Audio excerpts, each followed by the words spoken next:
Okay, so now Waymo also has some big news. So they're in 5 cities. They announced 5 more cities, like last week or something like that. Miami, they're already going into. There's 4 others.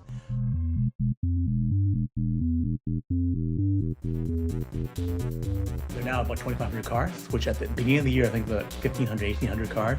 So they've stepped up the number of cars that they have.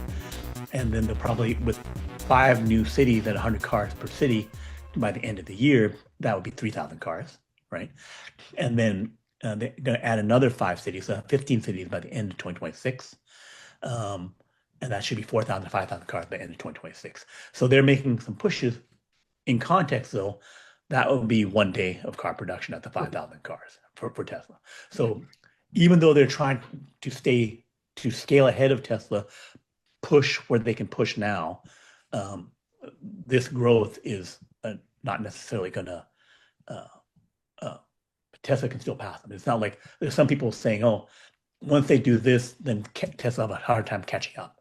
It's like it's a trivial thing to catch up on that. Now these Google guys are smart, all right. But even Jobs said, "Look, I don't have to be the first one out.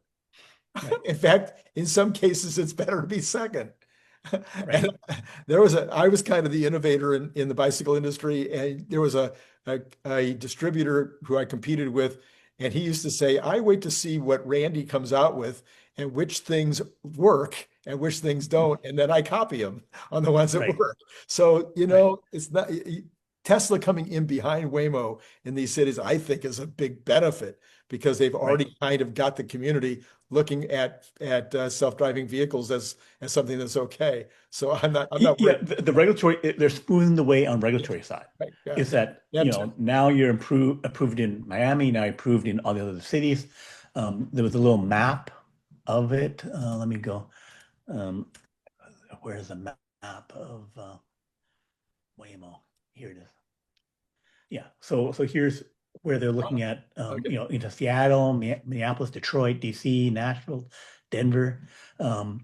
So all these locations are being opened up so that Waymo's there. If Tesla is as safe, whatever, they can go there as well. So Waymo's doing Tesla service by getting all of these regulatory approvals pioneered first. Anyway, so now nothing more on Waymo. xAI, Grok, and AGI. So xAI released Grok 4 about a week ago, and it briefly topped, Grok 4.1, I'm getting all mixed up.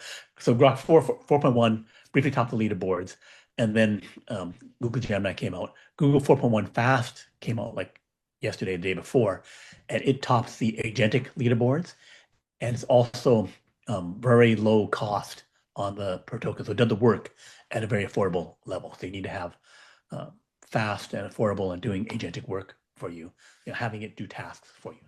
And then 4.2 is supposed to come out by Christmas. Elon posted about that.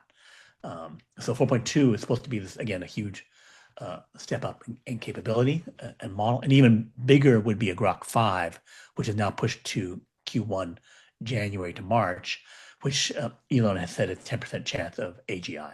So the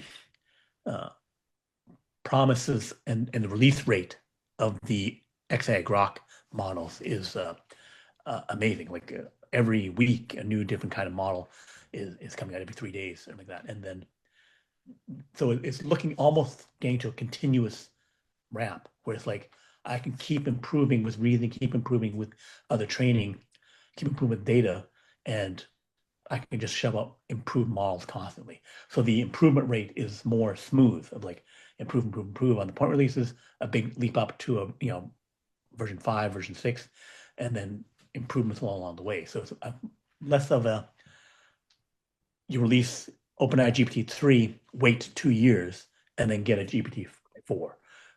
Release the 3.0, and again have these 1 year gaps. It's a far more smooth cost improvement level. The future is here. The singularity is coming. Grab your copy today, available now on Amazon in Kindle, print, or Audible. Unlock the future one page at a time. What will you build tomorrow?